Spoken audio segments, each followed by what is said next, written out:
start when you say it. We'll start. It's automatic. That's all right. Okay.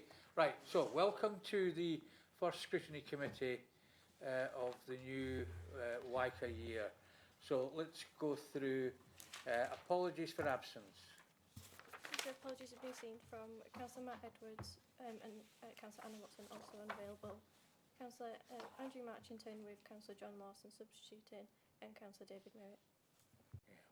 Okay, thank you. Any declarations of disclosable pecuniary interests? No, there were none. There's no exclusions of the press or public. Can I just ask a quick question? Yeah. The people that have substitutes, I mean, like Councillor Edwards has a substitute. Do you know why the substitute couldn't come?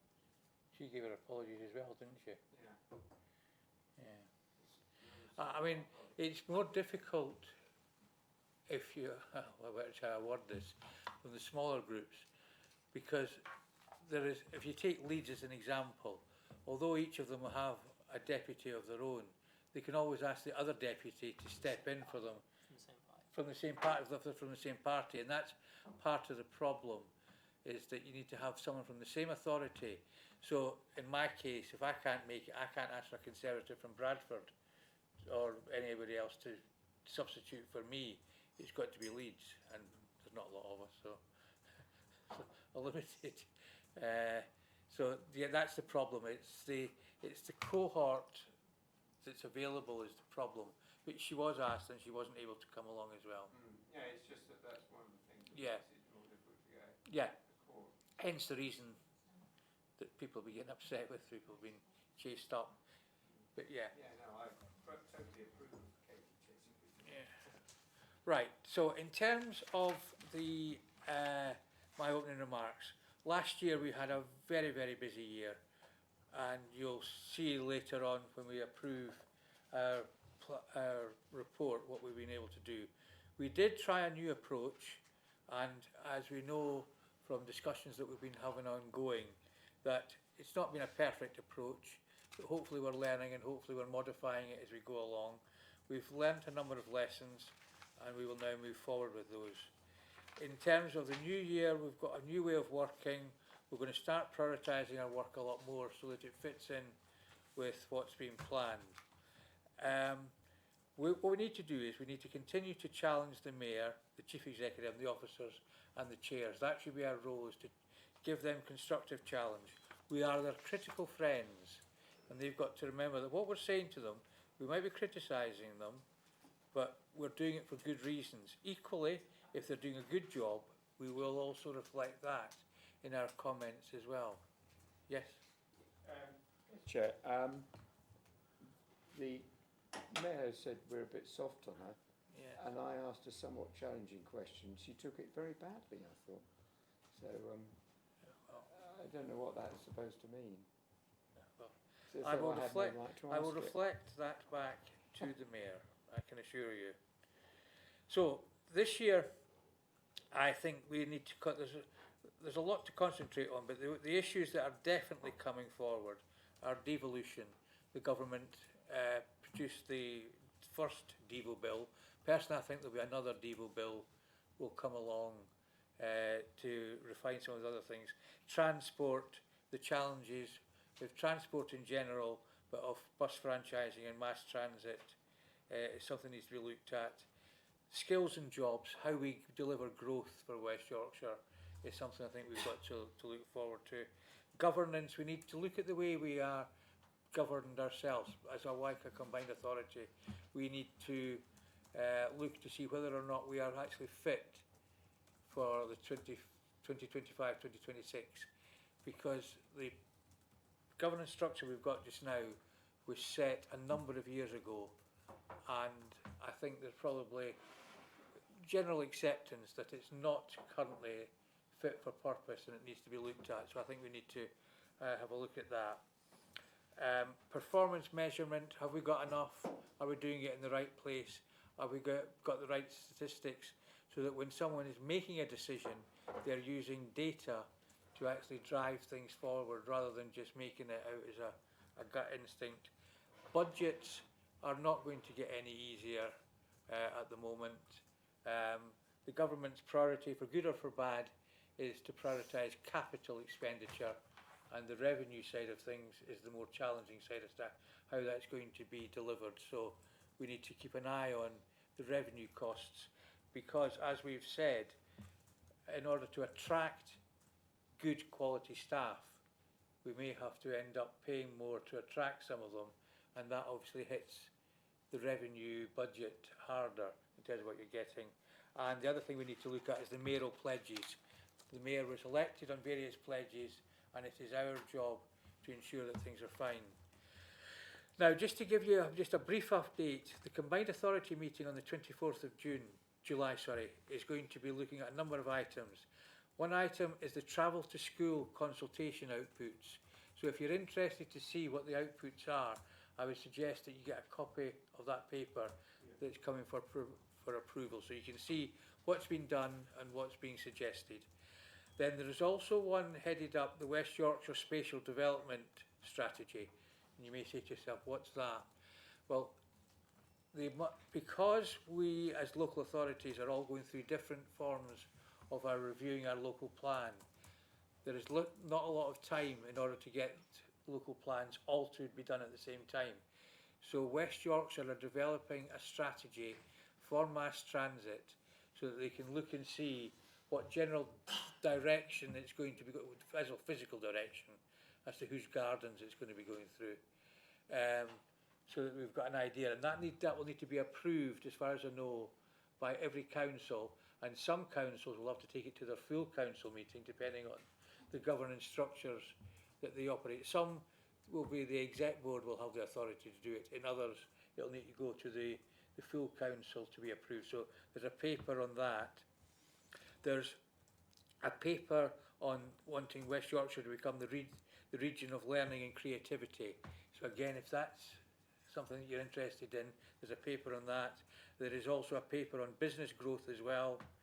There is also a brief update on the devolution side of things. Basically, it's hopeful that everything will start from January 2026 moving forward, and the funding release in terms of integrated settlement should be with us by April 2026, and the final royal assent should be in spring, summer 2026. So we need to start pre-programming from January 2026 onwards, making sure that we're fit and ready to hit the ground sprinting, not just running, sprinting. And then the final item is an update on bus franchising. Those of you who attended the working group will have some idea as to the issues that they're going to have to look into in terms of where the bus depots are going to be. There was questions asked about if any of them got asbestos in them, what the costs are going to be of remediation in order to make ourselves fit for purpose. And in Wakefield, where is the bus station going to be? It's fundamental as that, because of the problems that they've got. So that's basically my introductory remarks. So if we can go on to item 5, governance arrangements. So Khaled, can I hand over to you for this, please? The paper just asks that the committee notes the governance arrangements, terms of reference, standing orders, quorum rules, substitute arrangements and meeting dates established at the Combined Authority annual meeting, and to reappoint the incumbent vice chairs. So that's Councillors Matt Edwards and Richard Smith.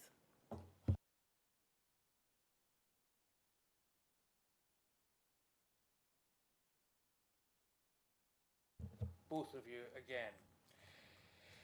So, and that's it. We don't have to. We just note that one, don't we? Just noticing that one, right? So the next one is the minutes of the meeting on the 2nd of May. Are we happy with those minutes as a true reflection? Those that can remember back to the 2nd of May, and even if you were present, that's the other thing. But so we'll take it as read. So they're approved. Right. Item 7, recommendations.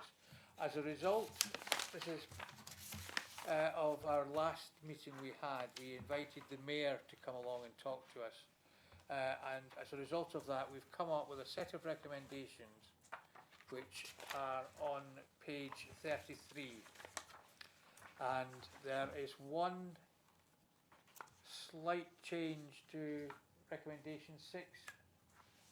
We're taking out the word quantitative and just leaving it as without the word quantitative in. Are we all happy with that? Yep, good. I thought we, sorry, Yeah, I thought we had said that, oh yes, sorry. We were talking about qualitative as well. No, I'm happy with that, sorry, thank you. Councillor Rontry? Are we going to cut to recommendation 26? That's later on. It's a different item. Yeah. Yes, as a scientist, I do object to the removal of the word quantitative, because if you ever can't count it, it probably hasn't happened. And I do think we should look into some objective ways of measuring what we're trying to look at, because otherwise, how do we know if it's changed? I mean, if we just say, well, the mayor's done a great job, in what sense has she done a great job? I personally am What relaxed metrics are about there? keeping the word quantitative in, but in the pre-meeting, No, I believe in being consensual, so I tried to make sure that everybody would agree. no, I wasn't agreed then, but I'm just saying I think we ought to look at some substitutes, know exactly what we mean by measuring The an idea, evaluation of the morality if we haven't got any measures, if you see what I mean. the idea by dropping quantitative was to expand it, not to restrict it. Yeah, that's So okay, but if you feel that you have to say quantitative and qualitative, do so. no, I don't. I just It's up to you. would just say But personally, I think quantitative, it's, but it's fine and we can I would like in the future to know do that. how that's going to be achieved. But It's due. that's okay. I'm not addicted to it, but I just feel that there ought to be some measure that we know is a measure rather than just some general statement. Right. Oh, I've lost my page now. Right, here we go. Right, so the next item is item 8, our annual report. Anybody got any comments you'd like to make on the annual report? Happy to approve the annual report. Where does it actually go now, the annual report? To the combined authority and is published on the website. This meeting, or will it come to the August or No, the September? combined authority. It'll be September. It'll come to the September meeting, fine. Okay. Right, item 9. Sorry. Sorry, just an item on item 8, Chair. Yeah, on you go. Just a list of members. Just to note that Andrew Marchington, Councillor Andrew Marchington and myself are swapping membership and deputy, which I believe will be formalised Yeah, at next week's meeting. Next Just meeting, say that's yeah. last year's membership. That's in there. Oh, that's last year. Yeah, Fair that's enough. from the previous year. It's okay. Noted. No, that's fine. Can I just ask, would this report go back to our authorities to show what we've done? Andrew? I think that would be a good recommendation because it fits in with the one we've given to the mayor as to how to communicate. So yes, I think we should send a copy to leadership in each council and ask them to bring it to the attention of the appropriate committees and the appropriate councillors. Yes, Councillor Thompson. Just on that, one of the changes we made in Calderdale, we're in our second year of having an overview and scrutiny committee, and when we've changed the terms of reference, we've updated them so it says we get a report from the members of West Yorkshire Scrutiny, go back and report to that committee. So that's also a mechanism people might want to look at as well. Councillor Smith. Really minor points where it's talking about membership and you've got the constituent councils on the left hand side. The Leeds box needs to go up a couple of notches because it's looking like a couple of these lines are related to Yeah. Kirklees when it's Yeah. not. But it's Councillor a Haig minor point. and Councillor Jenkins were given a free transfer to Kirklees by the And, look. and the other two substitutes. We've got enough. We've got 69. We don't need any more. Thank you. So we just need to look at the general layout. Yes. I think, Chair, it's worthy of a comment from all of us around the table because too often the role of overview and scrutiny is just a headline and the report actually identifies here how much work has taken place Yeah. in the scrutiny committee and I believe as well it is very important at this point that that recognition is made and even more so an additive to it of the work that Callum and Katie do on behalf of this committee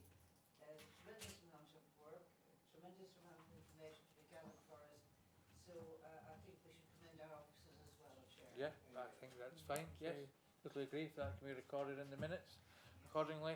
And I think what we proved last year is that the soft power we have in terms of the conversations that we had, we shaped, for example, on the climate change, although we weren't formally part of it, we were welcomed in by them, and we shaped that for those of us who attended the strategy, and we moved it forward, and I think we got a better job out of it.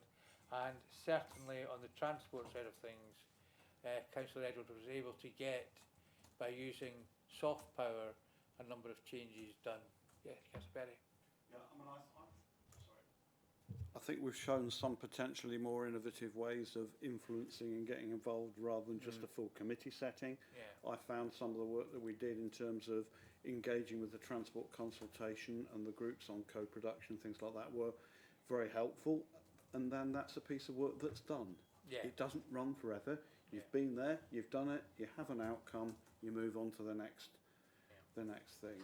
But in terms of what we're looking ahead, I'm on my third year now, and I actually just about feel I'm getting moving on this, because it is a different beast.